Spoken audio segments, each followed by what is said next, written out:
Negative ఎనర్జీని ఇంట్లో form చేశారనుకోండి, చెడును, అది చెడు ఫలం ఏమొస్తుంది? రోగం. అర్థమైందా? ఇప్పుడు దీపారాధన ఎందుకు చేయాలి? దీపారాధన ఎందుకు చేయాలి?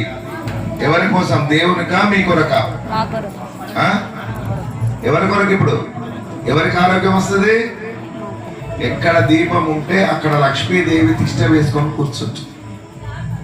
లక్ష్మి మీ ఇంటికి రావాలా వద్దా? రోజు రావాలంటే ఏం చేయాలి? రోజు దీపం పెట్టాలి. అయ్యో స్వామి, మా ఆయనకు టిఫిన్ పెట్టాలి, మా పిల్లలకి బాక్స్ పెట్టాలి, తయారు చేయాలి అంటే సీరియల్స్ చూడడానికి టైం ఉంటుంది, వాట్సాప్ చూడడానికి టైం ఉంటుంది, ఫేస్బుక్ చూడడానికి టైం ఉంటుంది. దేవునికి సమయం ఉండదా? ఉండదా? మనం కల్పించుకోవాలి. ఏం చేయాలి? మనం కల్పించుకోవాలి. కాబట్టి ఇంట్లో స్వచ్ఛమైన ఆవు నెయ్యితో కానీ, స్వచ్ఛమైన నువ్వుల నూనెతో కానీ, స్వచ్ఛమైన కొబ్బరి నూనెతో కానీ మనం దీపం పెడితే ఇంట్లో ఉన్నటువంటి నెగటివిటీ, చెడు అంతా వెళ్ళిపోయి ఇల్లంతా పాజిటివ్గా మారుతుంది. ఇప్పుడు రోగాలు రావు, పిల్లలు కూడా ఏమవుతుంది? బుద్ధివంతులు అవుతారు. దీపారాధన చేయడం వల్ల ఏమవుతుంది? మైండ్ కాన్సన్ట్రేషన్గా ఉంటుంది. ఏ ఇంట్లో ఆరాధన జరగదో ఆ పిల్లలు మైండ్ నెగటివ్గా ఉంటుంది. చూడండి, దీపం పెడితే ఎంత లాభం ఇంట్లో.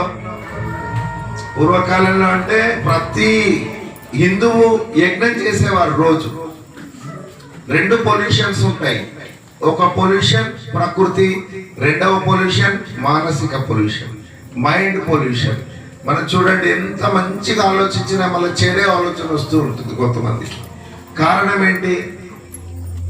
అట్లా చెడు ఆలోచనలు వచ్చే వాళ్ళందరూ ఏం చేయాలి అంటే మెడిటేషన్. దాన్ని ఏమంటారు? అది మైండ్ కాన్సన్ట్రేషన్.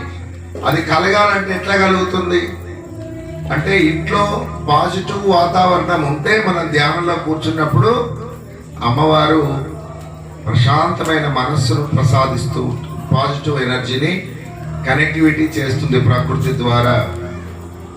కాబట్టి కాస్మిక్ ఎనర్జీ ఏమంటారు దాన్ని? ప్రకృతి సిద్ధమైన దైవశక్తి ఇంట్లోకి రావాలంటే కేవలం అగ్ని ద్వారా తప్ప దేనితో రాదు. అందుకే యజ్ఞం ఎక్కడ జరుగుతుందో అక్కడ దేవతలు కొలువై ఉంటారు. ఎక్కడ దీపారాధన ఉంటుందో అక్కడ దేవతలు కొలువై ఉంటారు. కానీ మనం ఏం చేస్తున్నాం? కష్టాలు దేవతల